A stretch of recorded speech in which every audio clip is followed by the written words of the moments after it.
আপোনালোকে জানে যে মহামায়া ব্লকৰ তুষপাৰা জিপিত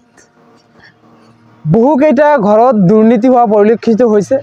আৰু সেই দুৰ্নীতিসমূহ আমি যদি কৰবাত দেখাবলৈ পাইছোঁ যে কোনোবা এজন ব্যক্তিৰ নামত ঘৰ অহাৰ পিছত যে যিজন ব্যক্তিৰ নামত ঘৰ আহিছে বা যিজন ব্যক্তিক চেংচন দিয়া হৈছে সেই ব্যক্তিজনে ঘৰ নকৰাকৈ সেই ব্যক্তিজনৰ একাউণ্টত টকা উঠাই বিভাগীয় কৰ্তৃপক্ষৰ কেইবাজনে ব্যক্তিয়ে গোপন বুজাবুজিৰ কৰি টকাখিনি লণ্ডন ৰাজ এটা তেওঁলোকে চলাইছে। গতিকে আমি অসম সংখ্যালঘু সংগ্ৰাম পৰিষদে এটা দাবী উত্থাপন কৰিছোঁ, মহামায়া ব্লকত এটা তদন্ত হ'ব লাগে আৰু তদন্ত ক্ৰমে এই তুষপাৰা গাঁও পঞ্চায়তত আচলতে হৈছে কি আৰু কেনেকৈ ঘৰবিলাক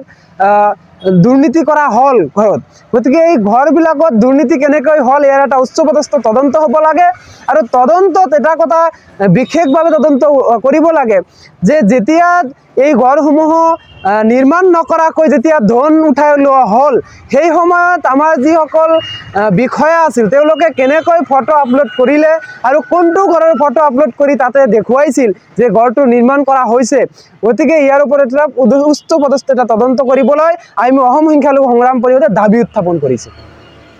এই যে সাধারণ এই যে হওয়াল একটা কোনো মতো করছে গরিব মানুষ সেই জন্য আমার ঘরটা হল না এই মানুষে ফুলওয়ালা ঘর ওলে সরকারি ঘর পাইছে ওলে